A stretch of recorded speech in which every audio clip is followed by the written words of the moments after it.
Hello, I'm Bob Grenier. I'm the Executive Director of the Tavares History Research Center. The address of the Tavares History Research Center is 121 East Alfred Street. It's at the corner of Alfred Street and Rockingham. We know Alfred Street as Old 441. Come on in.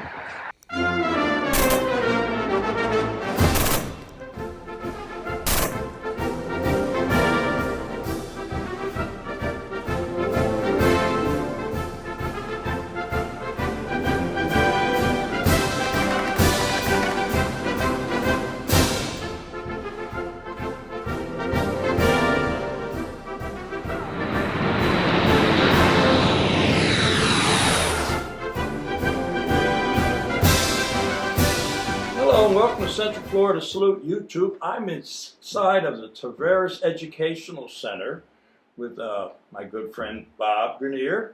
Bob, you're putting this all together, and how did this start, and what's the purpose? Well, how the Research Center began was when the Tavares Historical Society sent its artifacts to the new Tavares History Museum located on Winter Garden, at our park. This became open. They didn't know what they were going to do with it. They had all this history.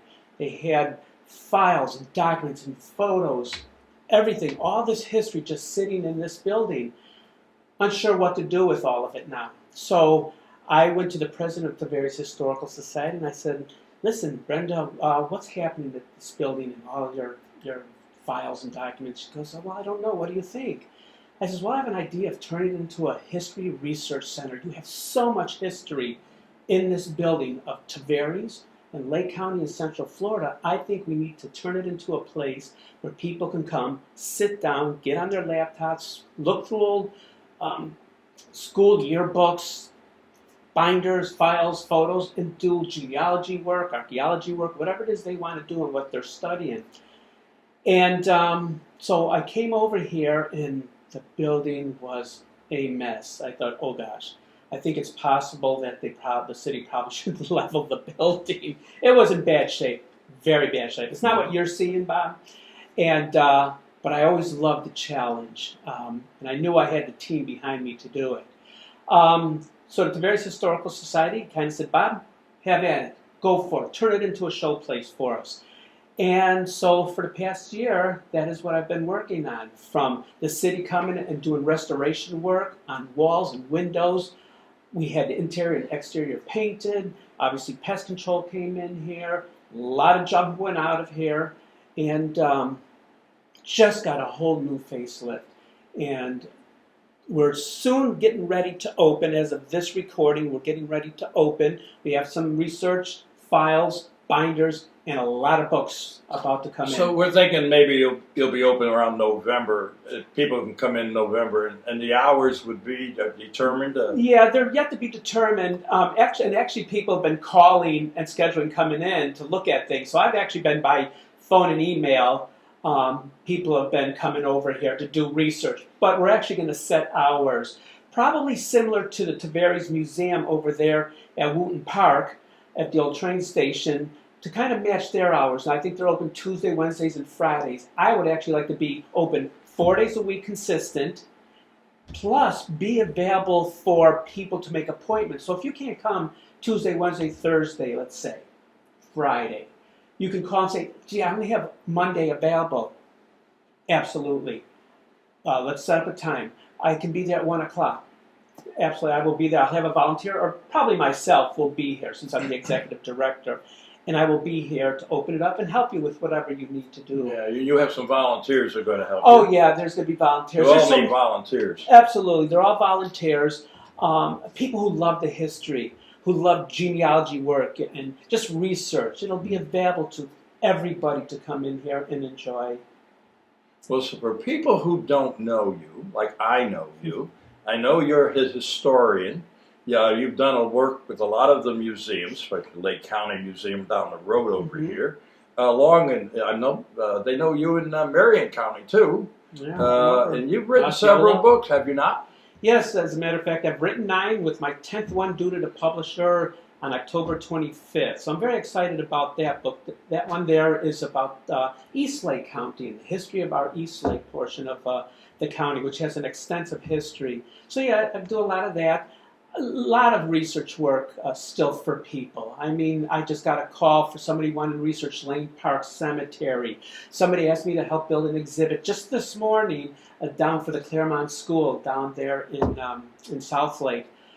So it's the involvement in what I do as far as historical preservation, whether it's getting something on the National Register or a historical marker or building a display for a museum, are the things that I'm involved with. And of course, being an author, and you got to go and you have to speak if you're going to be an author. You plan on speaking somewhere. That's right. So book signings and all that. Doing the book signings. I was just in Osceola at the military museum there, giving a talk not too long ago.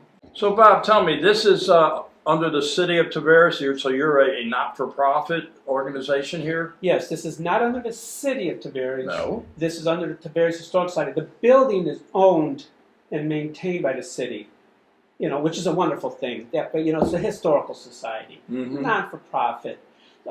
So to work and partner with the city out of a building that they own is a great partnership. And what else makes this location great, besides being on the main road, Elford Street, which is Old Highway 441, the Tavares Public Library is next door, and the Tavares Civic Center is here. Plenty of parking, close to downtown and the activity center. Walking distance to the Tavares History Museum. So this is a great location. And again, the Tavares Historical Society, which has been around for a long time, is able to now have something where people can now recognize them and what it is they do in the preservation of not only Tavares history, but Lake County history. Tavares is the county seat. We're the capital of Lake County. Yeah. So. Well, we're here probably a couple of weeks away from opening. Yes, on a regular basis. We were supposed to meet up with Mr. Gary Cato. Mm-hmm. He's not here yet. Good old Gary. This is my chance to give him a hard time. Okay. No, he had a flat tire, but he's going to be giving you some stuff for 9/11, I understand. Very excited about that. We're a small place, but to be able to put some memorabilia. The Tavares had the first Boy Scout troop in the state of Florida in 1912. So since we have the actual document that says that, we have a display there. Some Tavares history over in there. I think it's important to remember 9/11. I have a funny feeling people are starting to forget what happened on that day when those terrorists came and invaded our land. So to have a small display, something that when people come in here, and they will come here, they can see that, remember that. And probably I will hear the stories, whoever's working that day will hear the stories of where those people were when 9/11 happened. Yeah. You and I have had this conversation. I told you where I was and everything. And it's something I'll never forget. I agree with you. We have to keep that alive. Because, as I say when I talk about 9/11, it's like a teardrop. Mm-hmm. It comes down and it lands in a water, and you see the ripple. All those kids who don't know their parents and families that were disrupted, that's the rest of their life. And we need to honor all those people, especially the ones who went down in Pennsylvania. And, of course, the Pentagon. Absolutely. And that's where a place like a history research center comes in handy. And there are some throughout Central Florida, but an actual place. We have here right in front of me magazines that you brought from 9/11. These are the places to go and actually see the physical magazines, the newspaper clippings. To me, going online is a wonderful thing, but it's just a lead, because there are things you will find in a research center that aren't available online, because coming to a place like this, you're actually digging deeper into the memories, into the emotions, and all these documents that contain the history that you might not see online. I mean the personal feelings, the personal lives of the people that maybe made Tavares grow and pioneered the place. Same with Eastlake on this book I'm working on, Sorrento, Mount Plymouth. I'm learning as I go from the historians there of what makes those places special to them. And that's the importance of this. So even if you're researching 9/11, you walk over to our Developing American History Military section over there, and you can read and look at these accounts from 9/11 from the perspective of different people. So I have an accounting of where you were here. That's something you might not be able to find online, but you come here, there's Bob Peters' accounting of where he was and how he felt on 9/11. Same with me. I know where I was. I was a cast member and engineer over at Walt Disney World. I was on break in the break room, and I saw the tower burning. And I'm sitting there and asking everybody, what are we watching here on this TV during break? And all of a sudden, another plane comes and hits. I says, what are we watching here? And that's where I was. I was on break from work in the break room looking up at the TV at Fort Wilderness at Walt Disney World. It's truly a day that shocked the world. Absolutely. You know, and I give a lot of credit out to our men and women who took up the arms and people who volunteered after September 11, like Pat Tillman, for instance. You know, Pat Tillman walked away from a contract for millions of dollars to play football with the Cardinals. Absolutely. And unfortunately, he was killed by friendly fire. And there's a lot of others who served, and that's what I try to capture, those people. Absolutely. I mean, you have people who, because of 9/11, that put them over the edge, whether they were thinking about joining the military or possibly later. 9/11 put them over the edge. I'm going. I'm serving. They're not going to come here to our homeland and do what they've done to us. You're right. Well, we're going to talk a little bit more about the center here.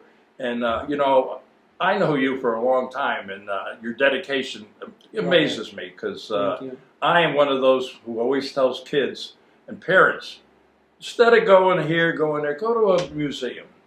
You know, I love going to museums. I've been all over the country going to different museums in Washington and South Carolina and Connecticut, of course, and that's where you're from. New York, yeah, and also California. But you can always learn so much, and you should learn something every day, in my opinion. Absolutely. And again, you know, Lake County is blessed with a lot of historical societies, heritage societies. Matter of fact, with a director over at the Leesburg Library, I'm putting together a list of all the historical museums, historical societies, and heritage organizations that are here in Lake County to kind of have that network. Museums are so important because they have the physical stories, while places like this, History Research Centers, has the words, the documents from these people on a broader scale. You can find them at museums as well. And yeah, it is a passion of mine. We work with the Tavares History Museum. I work, and I know, of course, the people for my 20 years when I retired from the Lake County Historic Museum. We're constantly back and forth there because we are a network. We aren't separate from each other. We have to link the history. And with Lake County having so many historical societies and heritage organizations, we have a wonderful link where we can gather, collect, preserve, and educate this history that's so important to America. It's all American history. Well, what we're going to do now is we're going to take a little break. Okay. And we're going to pan around and talk a little bit as we do our little panning around. Absolutely. And what you're going to actually see in this video is actually us growing. Books, not all the books are on the shelves yet. The files are still, we're going through there. I got librarians coming in to actually put it into an actual order. So what you're seeing is actually a good point, because when you come back and do another show here, Bob, you're going to see a finished product. But it is beautiful. It's beautiful. It's coming along. Breaking news here on Central Florida. Salute YouTube. Absolutely. We are the first to be here. Absolutely. First on film. Let's take a break. We got a knock on the door. Who is it? Hey, Gary. Mr. Gary Cato. Nice to see you, Bobby. Good, Gary. Hi, Gary. Glad you could make it. How are you? Good. I understand you have some stuff to put on display here. Yeah, I got about 40 photos that I want to present and have Bob take a look at and see what he's interested in. 9/11. Yeah. Well, let's go sit down and we'll have a little chat. Sounds good. Long overdue, my friend. Gary, I've been waiting for this. I'm very excited about reading this. There were like 50,000 altogether. They're all Can't gone. get There's over about 20 left, and that's one of them. So Wonderful. That's a first I'm edition. very proud to have it, and I see inside here. Yes, you did. You Put signed in it. Thank for you. My pleasure. Very good. And both of us. My attorney, who was Steve, he co-authored with me. So Wonderful. I had him sign it too. So what we should do This will is be show read it to the tonight. camera what we're This is talking about yeah. here. Gary's book, 10 Days of Hell and Heroes, his experience with at Ground Zero. And we were just talking about that, Gary, before you came in. Yeah? Yeah. You had enough time, so I was a little Yeah, late, because you were fellas. late. Yeah. Yeah, I also I going to apologize. mention that. I didn't put that nail in the road that got my tires. Those big Unbelievable. nails going in a tire, Yeah. you know. Oh, well. Nothing you can do. No. Can't get better than that, though. Anyway, I wanted you to get the book, and these are some flyers that were used recently. I don't know. I think I Okay. mentioned to you that I set up the entire 9/11 exhibit at the First Responders Recreation Center in the Villages, Right. which was a great honor. God, I love to We see thought that. maybe we'd get maybe 80, 100 people over 2 days on a Saturday, Sunday. We got over 1,600 Beautiful. people. They lined up standing out in the rain and everything else just to get in. These are some of the flyers that we put together, Beautiful. which I'll leave with you. Good. So this is all for you. Give you an idea of what we do in case you want to do something in the future. This is the 9/11 traveling display flyer here. Wonderful. Very good.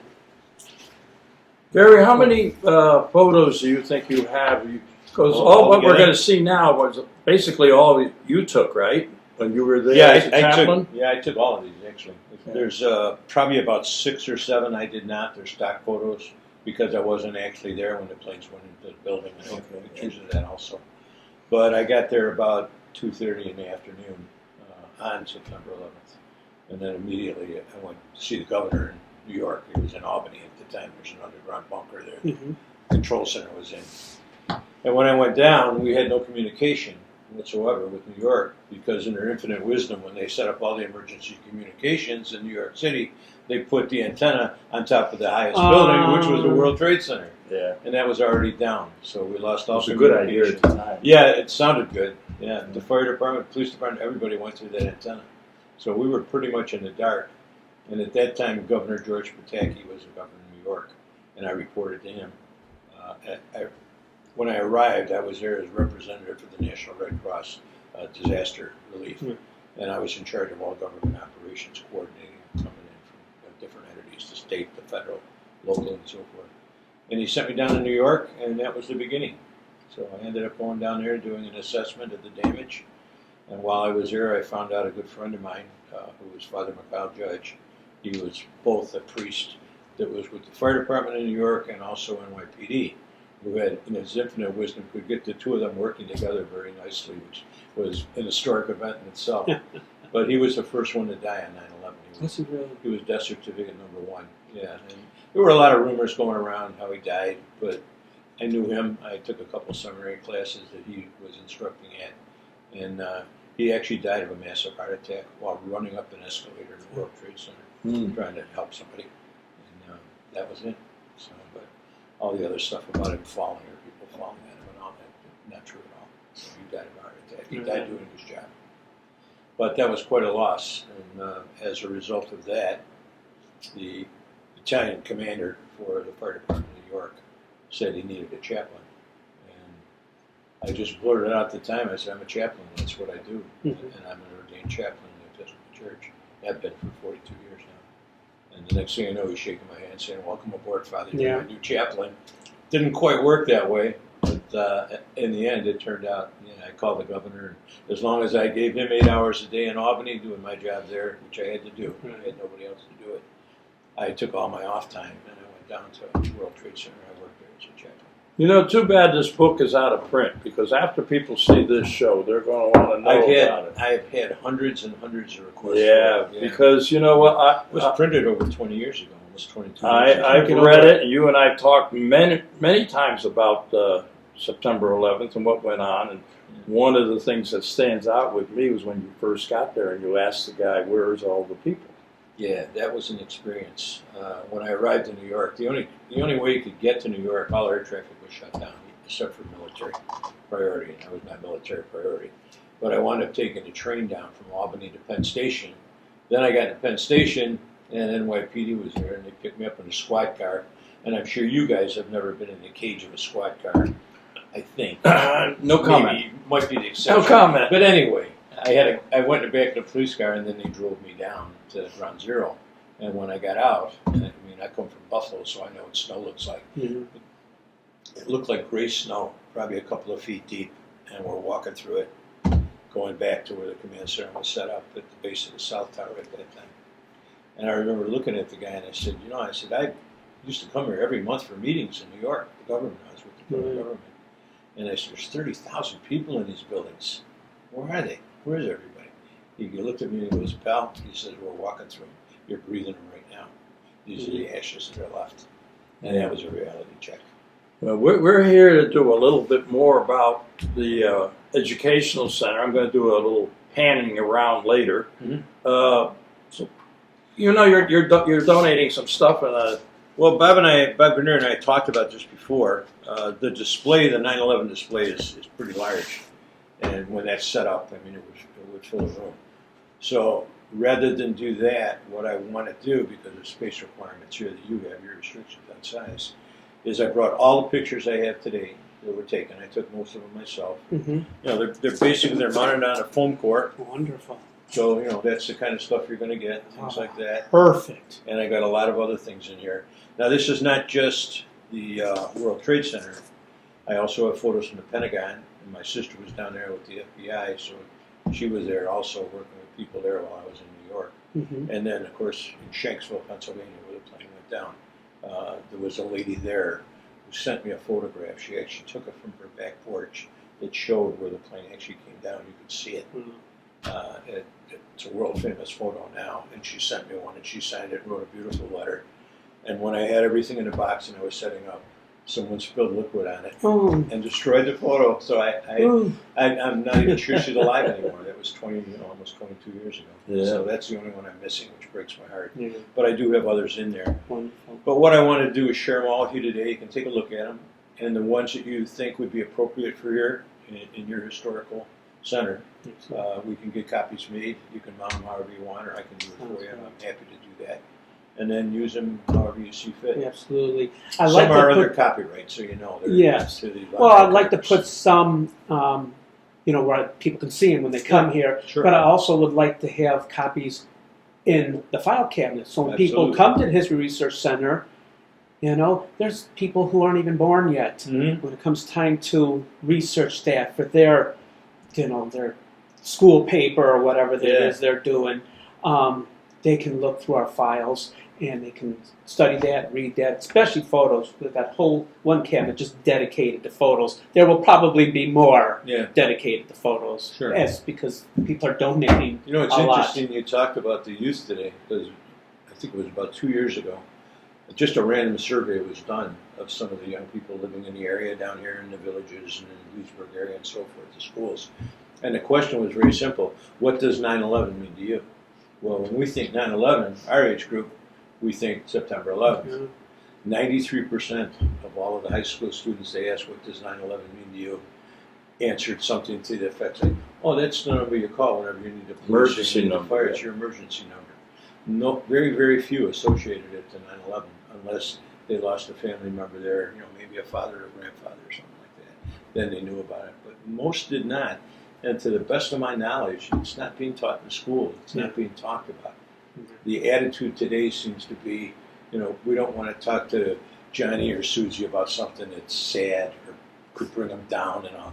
And I think, what a huge mistake you're making. It's history, it's real life. You think you're protecting them, but you're doing the exact opposite. We all know the famous quote from a philosopher hundreds of years ago: if you forget your history, you're destined to repeat it. Yeah. And boy, we don't want to repeat that again. Well, gentlemen, listen.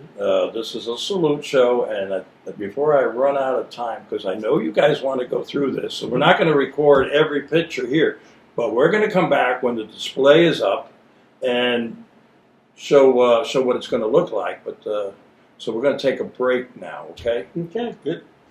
Bob, we got our work clothes on here today because we are working. This is a project that's still ongoing. Yeah, Gary. So we're going to take you on a little tour of what we've done so far, just about getting ready to open up. So when you first kind of walk in, you have the reception desk here, the area of my desk that we're still kind of working on here. But this will be the reception desk.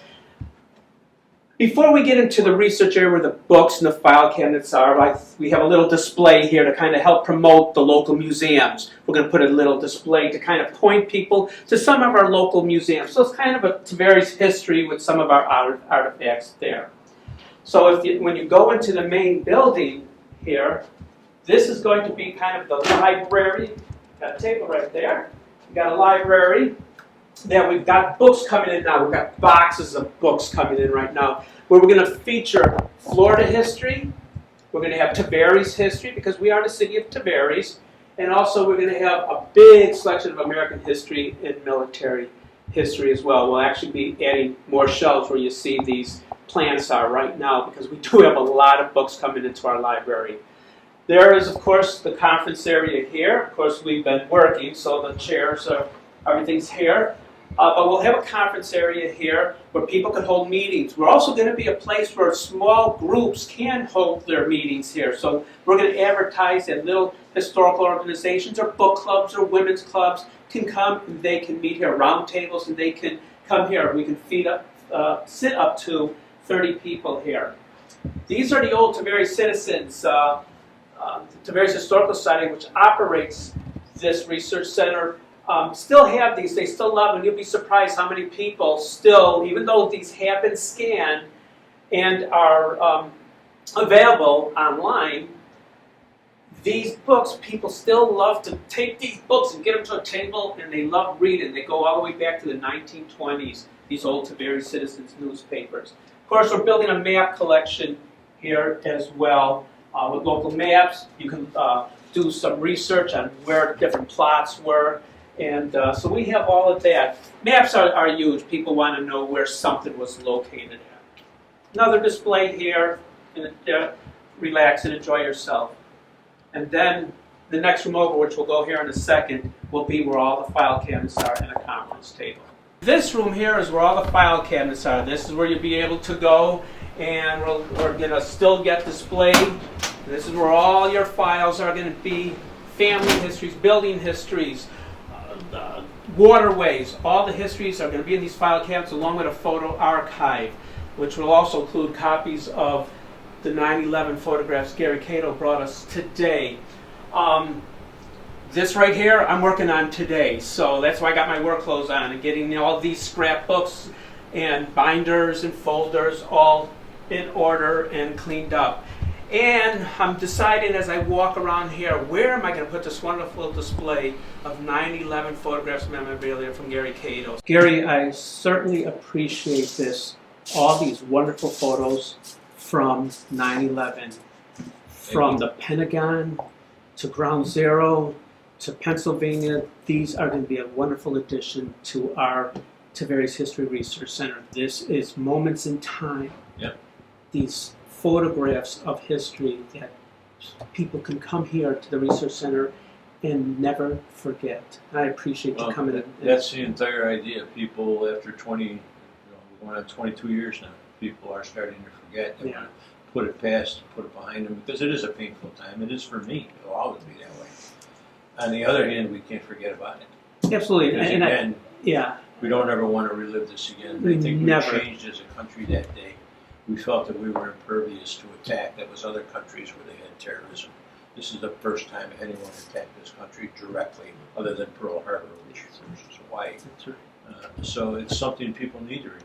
It's absolutely. Not to remember the sadness of it, And you were but to there. remember the heroics that took place. Absolutely, and you were there. And you know, I like the extra, again, you think of the heroism of the firemen, the police, and the forest, or you do, but when I think of the blue-collar guys that were there too, the men and women who were welders or truck drivers or guys who were utility workers, cleanup people, just people, nurses and paramedics, all these people were just involved. And the young people that showed up.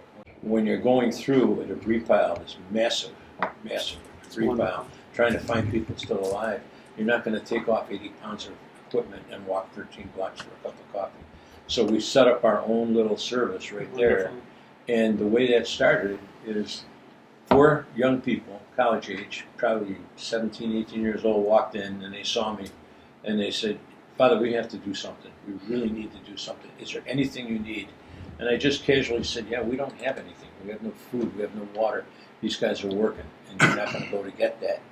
And they said, "So you need food and water, things like that?" I said, "Yeah, we really do." And he said, "Okay, we got you covered." And these 4 kids took off and I kind of thought, well, that was nice of him to offer, but I'm not going to see him again. As it turns out, about 6 hours later, they come back, and now there's 12. And they have food, and they have water, and they have everything that we had talked about. and it turned out they took their first semester tuition money for college, and they spent that money and they bought all this stuff so we'd have some. That was the beginning. By the time we were done, we had over 30 young people working there around the Wonderful. clock, taking care of first responders right there at ground zero, right next to where the pit was. So that to me is an absolute miracle. Absolutely. And it's so important, so important Well, 9/11's that not our going to be young- forgotten here. that our young people Yeah. come and see this too. Yeah. Not just folks our age, we're going to remember it, you know.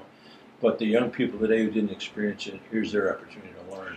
And you're right, Gary, because this research center is going to be one of those places that I know will be utilized by the schools. I hope so. I hope so. That And is anytime the you big need hope. me, I'm happy to be here. Oh, Just give me a perfect. call. Because you know that's the thing. If you Maybe get a once a group year and I you want me might to talk have to 'em, something here. Even more than that. Perfect. My goal in life is to make sure people don't forget to share this. Absolutely. And they should That's never one of the things I forget. want to do. Absolutely. Hey, gentlemen, we're going to say goodbye because we're Yes, we we're are. filming this for Central Florida Salute YouTube. Yep. And you guys know how we say goodbye. I believe You I being a remember that. Yes. non-veteran, you know you do that. Yep. Gary was Air I know Force. well. Air Force. Yes, and so was I. So this is how we do it. We look at that little camera right there Oh, and say, okay. to all our veterans out there, our active military and their families, we salute you for all you do. Till next time.